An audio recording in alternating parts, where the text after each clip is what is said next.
And the world is made of energy, and the world is electricity, and the world is made of energy, and there's a lot inside of you, and there's a lot inside of me. Hi everyone, I'm Cece Stein with the Real Malibu 411. We're here with Mark Abramson, Senior Watershed Advisor with the Santa Monica Bay Restoration Foundation. And we're giving you this week's Malibu Lagoon Restoration Update.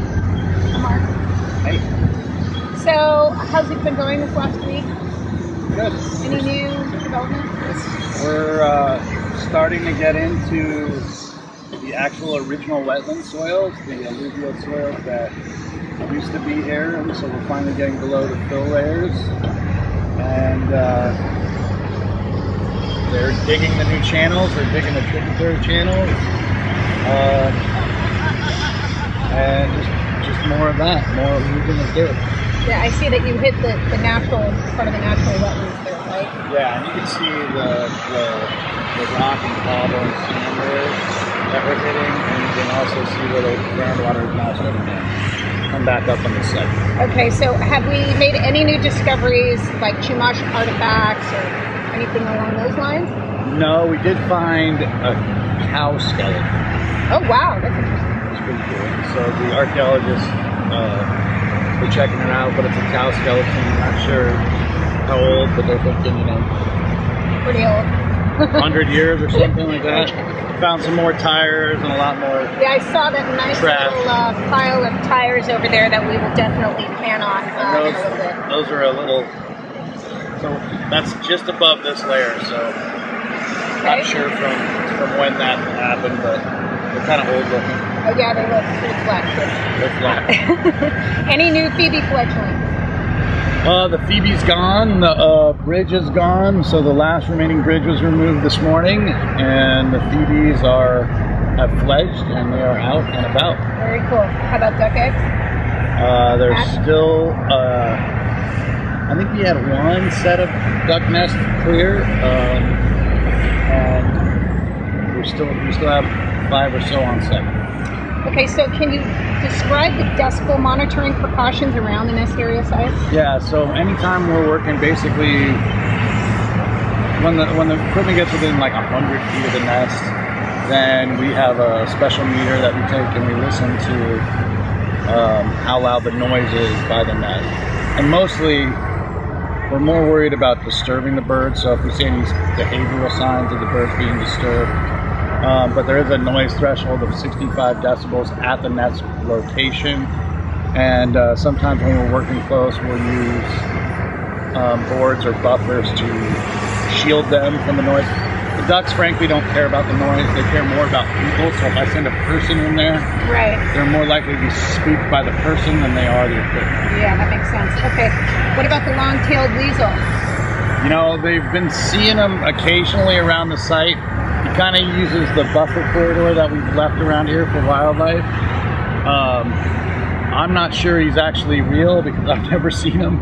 And every time I show up on site, they say, "Oh, you just missed the weasel." So I'm not sure if it's some kind of sick joke they're playing on me or there really is a weasel, but is there any seem truth? to be seeing him. So then there's no truth really that we can actually substantiate that says that the long-tailed weasel is preying on the nesting sites? We don't know that for sure, right? I mean, certainly they would if available to them. Ours are pretty well camouflaged and now pretty well isolated, so I think the ones that we have on site are right now pretty safe, but I'm sure they would if they could. Okay. Hi everyone, I'm with Suzanne Good, Senior Ecologist with State Parks and Recreation, and we're going to get a quick update from Suzanne right now as to what's going on with the lagoon restoration. Suzanne? Well, we've been removing a lot of the soil that was dumped here, and we've come across an incredible amount of just junk that was buried here in this wetland, and the wetland can now breathe. We've taken out dozens of telephone poles and huge truck tires that were buried here, and just chunks of concrete and asphalt. It was just incredible. And we finally gotten down to see the original soil, the original wetland soil that was here. And it's just really exciting. It's just like unearthing, we're letting nature breathe. So I just hope that everyone that has a concern really realizes that now we're going to see the real lagoon emerge. Any like big developments like on your side or things that you've seen that maybe Mark hasn't told us about? Well, I don't know what Mark's told you about since I just got here. But yeah, nothing earth-shattering, let's just put it that way. Well, some of our little birds that we were monitoring have fledged and left, and so now we can work in their area. We've been protecting them, and I think we've had at least two nests in this week now. The birds have fledged and left their nest.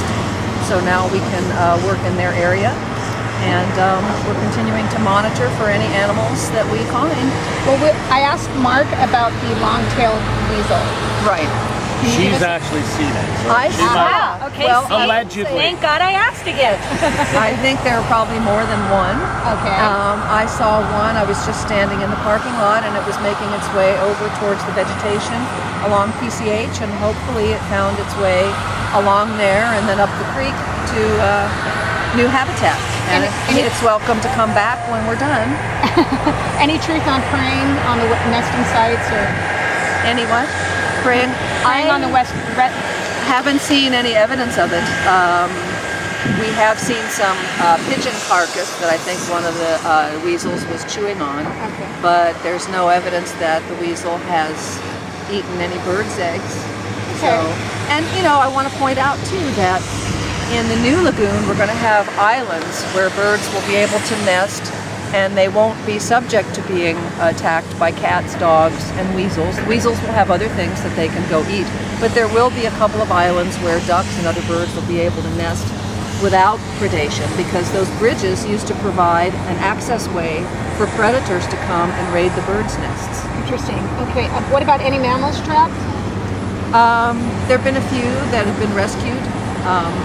We did put some traps out around the debris piles and caught a few things before the debris piles were moved. And then when the debris piles were being moved, we had the operator sort of gently shake the pile, and we rescued, I think, some lizards and some small mammals from that, but not a lot. Any frogs in the lagoon area?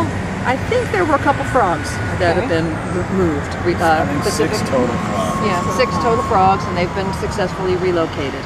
Okay.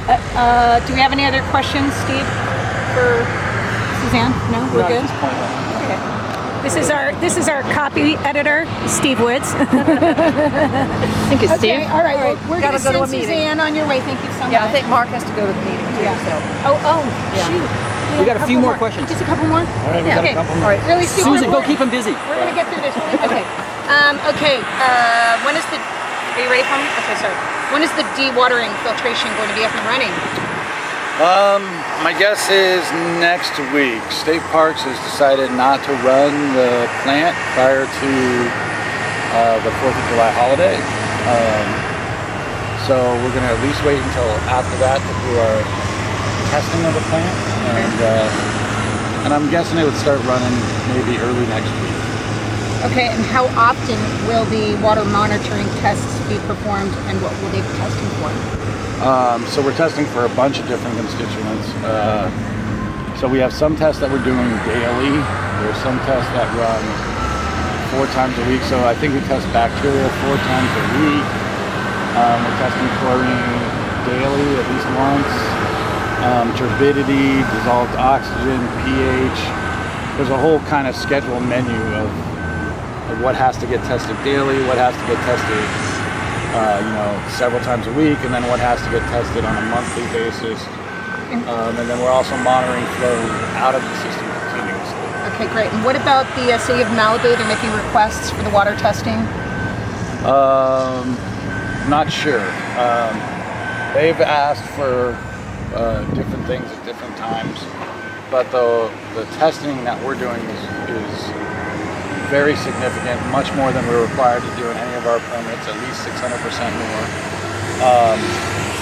And again, State Parks' mission is to protect public health and safety as well as the health of wildlife. And so they've put together a monitoring program that does that. That'll inform us of how the water quality is and ensure that we're not discharging the water that is not safe and healthy for people and or wildlife. Great. Okay. What about the traffic on PCH and the congestion? Any truth to that? We've had very few trucks so far leave the site or even come to the site, except for normal traffic coming here daily. I haven't heard anything about any congestion caused by anything on our site, and we'd be shocked if anything did cause any snafus in traffic. Okay, last few questions. What about this? The Surfers Coalition members, they believe, the people who believe the surf is going to be destroyed, they're asking how or why the dike was built out of Caltrans fill material, and can you assure them that the dike causeway is only temporary and will be used as a secondary access way? Does that make any sense? Kind of. Okay. So the dike was built out of materials that were already existing on site, right? So they took layers off the top, and you know, if there were any debris in it, they would have removed any debris before they put it in the dike, because they needed to be compacted to at least 90%. And the dike, of course, will be removed when we're done with the project. Right? Where does the fill go that leads to? So I think there's 2 or 3 different dump sites that they're approved to dump it in. I think they're going to be using it as cover over at Lost Hills landfill. I believe the other one was somewhere in Simi Valley. But again, it's clean fill material that they can get rid of it anyway on site. Well, lastly, I'd like to show this picture. This is actually an ad that the Surfers Coalition took out. So can you just give us any quick info on this before you leave us? It looks like a dead pelican. I can tell you it didn't happen on our site.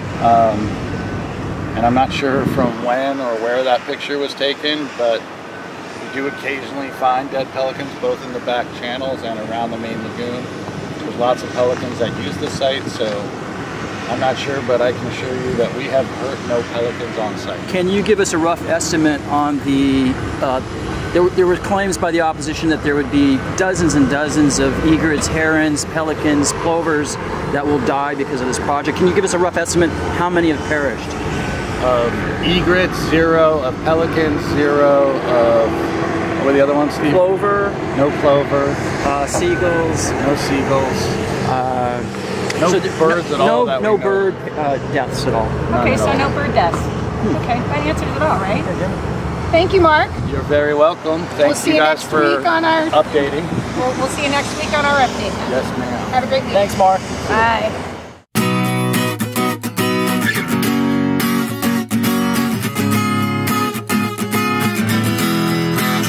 And the world